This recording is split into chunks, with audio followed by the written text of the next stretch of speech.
How to delete hidden purchases on iPhone. Hey everyone, welcome back to our channel. In this video I'm going to guide you on how you can delete hidden purchases on iPhone, so make sure to watch the video till the end.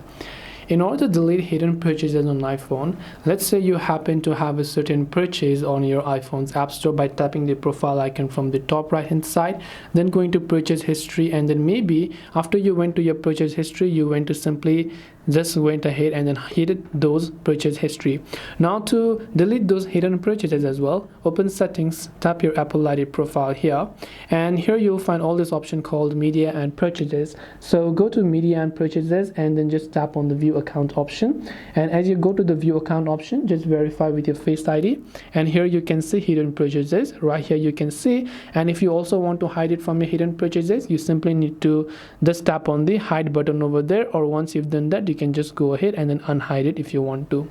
This way you can actually hide hidden purchases on iPhone. Hope this video was helpful. If you have got any questions, feel free to leave them down below. Thank you for watching till the end of this tutorial, and see you soon in the next video.